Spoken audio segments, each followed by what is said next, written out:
پھر اسی طرح مسجدوں میں جو ٹوپیاں رکھی جاتی ہیں،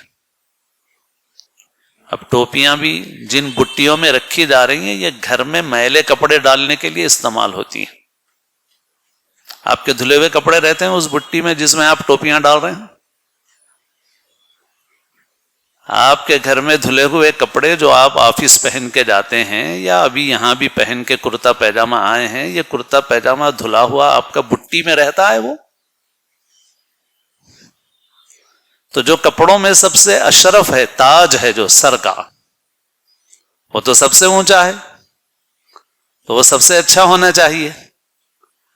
اس کو رکھنے کے لیے وہ بٹیاں ہیں جو ہمارے گھر میں میلے کپڑوں کے لیے ہیں، اور وہ ٹوپیاں بھی اس کوالٹی کی ہیں کہ ابھی ہم آپ سے کہیں کہ ذرا ایم ایل اے صاحب سے ملنے چلنا ہے نماز کے بعد، ذرا چلیے صاحب، تو آپ یہ ٹوپی پہن کے نہیں چلیں گے ایم ایل اے صاحب کے پاس۔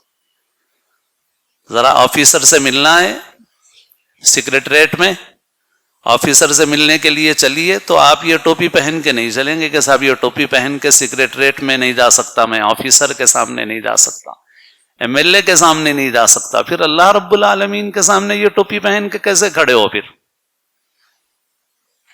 اپنے نفس کے لیے جو کپڑے پہن کے آئے وہ تو ہزاروں روپے کے استری کر کے، پیتابے بھی قیمتی قیمتی ہیں، پیر میں پہننے کا موزہ بھی آپ کا قیمتی ہے، اور آپ مسجد میں آئے اور بٹی کی ٹوپی نکال کے آپ نے پہنی ہے اللہ کی بارگاہ کے لیے۔ اور کرنے کی بات بھائی، آپ کا سارا لباس ہی ویسا ہو تو ٹوپی بھی گوارا کر لیں ہم ویسی ہی کہ آپ اسی لیول کے ہیں۔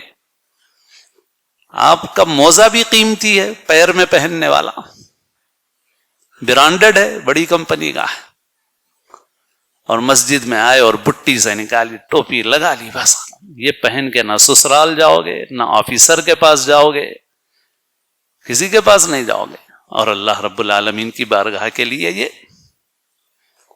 اچھی ٹوپی رکھو اپنے ساتھ۔ مسجدوں میں رکھنے کا کوئی اصول نہیں، بس لوگوں کی زبردستی ہے۔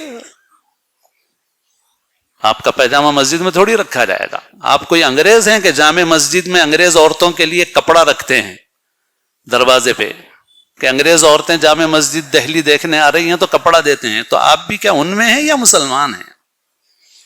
آپ کے لیے کرتا رکھیں گے، پیجامہ رکھیں گے، ایک لنگی رکھیں گے آپ کے لیے کہ آپ پینٹ آدھا پہن کے آئے ہیں۔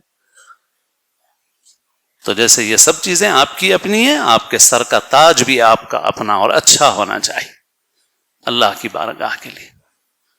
تو غرض یہ کہ نماز کا ادب، احترام ضروری ہے، اور جتنا نماز کا احترام اہتمام ہوگا نماز قیمتی ہوگی۔ تو نماز خالی پڑھ لینا کافی نہیں، نماز کو اعلیٰ درجے کی بنانا، نماز قائم کرنا، نماز اعلیٰ درجے کی ہوگی تو نماز کے ثمرات و برکات حاصل ہوں گے۔